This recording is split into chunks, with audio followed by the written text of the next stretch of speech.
একটি বাগানের দৈর্ঘ্য 40 মিটার, 3 নম্বর অঙ্ক। একটি বাগানের দৈর্ঘ্য 40 মিটার এবং প্রস্থ 30 মিটার। তার মানে দৈর্ঘ্য আর প্রস্থ যেহেতু দেওয়া আছে, এই বাগানটা আয়তাকার অবশ্যই, তাই না? এই আয়তাকার, এই আমরা একটা আয়তাকার বাগান অঙ্কন করলাম। এই বাগানটা দৈর্ঘ্য হচ্ছে কতখান? দৈর্ঘ্য হচ্ছে 40 মিটার আর প্রস্থ হচ্ছে 30 মিটার। এই পর্যন্ত সন্দেহ আছে না? একটি আয়তাকার বাগানের দৈর্ঘ্য, বাগানটা তাহলে A B C D। এই বাগান, একটি আয়তাকার বাগানের দৈর্ঘ্য 40 মিটার, প্রস্থ 30 মিটার। বাগানের ভিতরে সমান পার বিশিষ্ট একটি পুকুর আছে। তাহলে এই বাগানের ভিতরে পুকুর থাকবে অবশ্যই, না বাইরে থাকবে? বাইরে এইভাবে থাকবে পুকুর? না, কখনো সম্ভব না। বাগানের ভিতরে পুকুর থাকতে হবে। এই বাগানের ভিতরে একটা পুকুর আছে, পুকুরটার নাম দিলাম EFGS। পুকুরটার নাম দিলাম, এটা পুকুর, পানি আছে। তাহলে বাগানের ভিতরে সমান পার বিশিষ্ট, সমান পার বিশিষ্ট মানে এইটা পুকুরটার পাড়টা যদি x হয়, এই পাশে যদি x হয়, তাহলে এই পাশে তো x হবে, এই পাশে তো x হবে, এই পাশে তো x হবে, মানে চার পাশে পুকুরের পাড়টা কি সমান x। ক্লিয়ার? আচ্ছা, পুকুরের ভিতরে একটা পুকুর, বাগানের ভিতরে সমান পার বিশিষ্ট একটি পুকুর আছে। পুকুরের ক্ষেত্রফল বাগানের ক্ষেত্রফলের হাফ অংশ। আচ্ছা বলেন, পুকুরের ক্ষেত্রফল বেশি বড় হবে না বাগানের ক্ষেত্রফল? অবশ্যই বাগানের ক্ষেত্রফল বড় হবে, তাই না? তাহলে পুকুরের ক্ষেত্রফল আর বাগানের ক্ষেত্রফল আমরা হিসাব করবো। তাহলে হিসাবটা করি কিভাবে দেখেন? তাহলে বাগানের দৈর্ঘ্যটুকু কত? বাগানের দৈর্ঘ্য হচ্ছে 40 মিটার, তাই না? তাহলে বাগানের প্রস্থ কতটুকু? 30 মিটার। তাহলে বাগানটা যেহেতু আয়তাকার, তাহলে বাগানের ক্ষেত্রফল কত হবে? 40 গুণন 30 বর্গ মিটার, তাই না? তাহলে 1200 বর্গ মিটার। ক্লিয়ার এই পর্যন্ত? ওকে, এবার এই বাগানের ক্ষেত্রফল দেখো। এবার দেখো আমরা পুকুরের দৈর্ঘ্য এরকম হবে। টোটাল ছিল 40, এই পাশে তো x বাদ দিয়েছে, এই পাশে তো x আছে, তাহলে 2x। আবার পুকুরের প্রস্থ টোটাল ছিল 30, 2x। তাহলে পুকুরের ক্ষেত্রফল দৈর্ঘ্য গুণন, তাহলে দৈর্ঘ্য হচ্ছে এটা, প্রস্থ হচ্ছে এটা। তাহলে লিখবো 40 - 2x ইনটু 30 - 2x। ক্লিয়ার? আচ্ছা, আমরা একটু আগে কি শিখলাম? বাগানের ক্ষেত্রফল বড় হবে না পুকুরের ক্ষেত্রফল বড় হবে? বাগানের ক্ষেত্রফল বড় হবে। তাহলে পুকুরের ক্ষেত্রফল সমান সমান হাফ, মানে অর্ধেক হবে।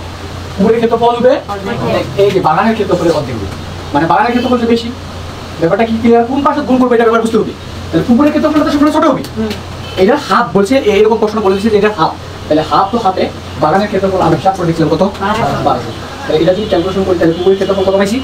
600। ক্লিয়ার? তাহলে পুকুরের ক্ষেত্রফল হচ্ছে 600 বর্গ মিটার। এই পর্যন্ত কোন সন্দেহ আছে? না। এবার বলছে প্রশ্নটা কি বলেছি? প্রশ্ন বলছি যে এরকম যদি হয় তাহলে পুকুরের দৈর্ঘ্য ও প্রস্থ নির্ণয় করো। তাহলে আমার তো আগে জানতে হবে এই যে পাটটার কতটুকু দৈর্ঘ্য, পাটটা কি জানি আমি? না, যদি জানতাম পাটটা মনে করেন 5, তাহলে এই পাশে 5, এই পাশে 5, 10 বাদ যাইতো, তাহলে পুকুরের কি পাটা দৈর্ঘ্য হইতো 30, তাই না? আমি পাটটাই জানি না, তাই পাটটা হিসাব করবো। প্রশ্ন মতে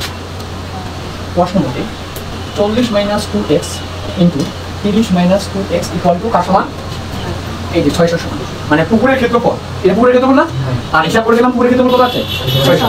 তাহলে এটা হিসাব করে দিলাম 600। বা এখান থেকে আমরা x এর মান বের করব, মানে পাটটার দৈর্ঘ্য কতটুকু। এবার এটা গুণ করবো, 3 থেকে 1200, এটা গুণ করবো মাইনাস, তাহলে 80x। এটা গুণ করবো মাইনাস 60x, এটা গুণ করবো plus 4x square equal to 600। তাহলে এবার গেল, তাহলে এবার 4x স্কয়ার আছে, 4x স্কয়ার থাকলো। বড় ঘাত থেকে ছোট ঘাত লিখতে হয়, জানো কি তা? মানে সব থেকে বড় পাওয়ারটা লিখতে হয় আগে, তারপরে ছোট পাওয়ার লিখতে হয়। তাহলে এখানে পাওয়ার সব থেকে বড় কি? 4x square.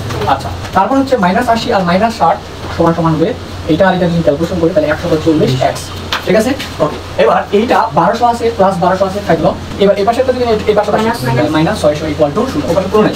এবার 4x স্কয়ার আছে, 4x স্কয়ার মাইনাস 140x, এটা থেকে এটা যদি বাদ দিই 600 ইকুয়াল টু 0। এবার আমাদের ক্ষুদ্রতম সংখ্যা ভাগ করে নিতে হবে। তাহলে এটা যদি 4 দ্বারা আমি ভাগ করি, প্রত্যেকটাকে 4 দ্বারা ভাগ করি, তাহলে এটা যদি 4 দ্বারা ভাগ করি তাহলে x স্কয়ার থাকবে মাইনাস, এটা যদি 4 দ্বারা ভাগ করি আমি, 4 দ্বারা যদি ভাগ করি তাহলে কত হবে? 140। 4 দ্বারা যদি ভাগ করি 4, তাহলে তোমার হচ্ছে 3 4 12, এখান থেকে 2 5 35x। এটা যদি 4 দ্বারা ভাগ করি তাহলে 150 equal to 0। Clear? Okay, x square minus 30x minus 5x plus 150 equal to 0। এখন দুটা সংখ্যা নিতে হবে, যে দুটা সংখ্যা এই যোগ বিয়োগ করে নিলে 35 আসবে। তাহলে এখান থেকে ক্যালকুলেশন করবো, কমন নিব x কমন, তাহলে x - 30, এখান থেকে -5 কমন নিব, x - 30 ইকুয়াল টু 0। x - 30 আর x - ইকুয়াল টু 0 হয়, অথবা হয় x - 30 equal to 0, x equal to 30, আবার অথবা x - 0, x ইকুয়াল টু 5। এবার দেখবো x বলতে আমরা কি ধরলাম? x বলতে এখানে ধরে নিই, ধরি পারের দৈর্ঘ্য ধরেছিলাম আমরা x।